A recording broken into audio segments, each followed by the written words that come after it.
திருப்பத்தூர் மாவட்டம் கந்திலி ஒன்றியம் இராஜாவூர் பகுதியில் ராஜாவூர் ஓராட்சி ஒன்றிய தொடக்கப்பள்ளி அமைந்துள்ளது. இங்கு 1ஆம் வகுப்பு முதல் 5ஆம் வகுப்பு வரை சுமார் 50க்கும் மேற்பட்ட மாணவ மாணவிகள் பயின்று வருகின்றனர். இதன் தலைமை ஆசிரியராக நல்ல ஆசிரியர் விருது பெற்ற இந்திரா உள்ளார். மேலும் இப்பள்ளியில் படிக்கும் மாணவ மாணவிகள் ஒவ்வொரு திறமைகளில் தனித்துவமாக விளங்கி வருகின்றனர். இந்த நிலையில் கடந்த 14ஆம் தேதி திருப்பத்தூர் மாவட்டத்திற்கு வருகை புரிந்த தமிழக முதல்வர் ஸ்டாலினை பெருமைப்படுத்தும் விதமாக அந்த பள்ளியைச் சேர்ந்த முதல் வகுப்பு மாணவர்கள் வர்ணிகா மற்றும் திகழரசன் 2 பிஞ்சு குழந்தைகளும் தங்களது மழலை குரலில் தங்க தளபதி எங்கள் தளபதி என பாடல் பாடினர். மேலும் தமிழக முதல்வர் தமிழ்நாட்டிற்கு செய்த சாதனைகளை பாடி அசத்தினர்.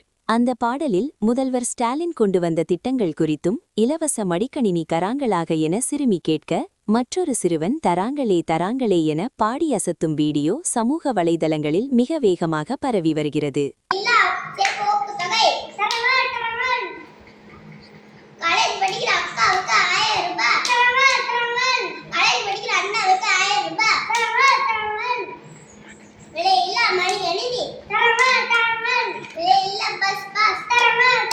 Bye.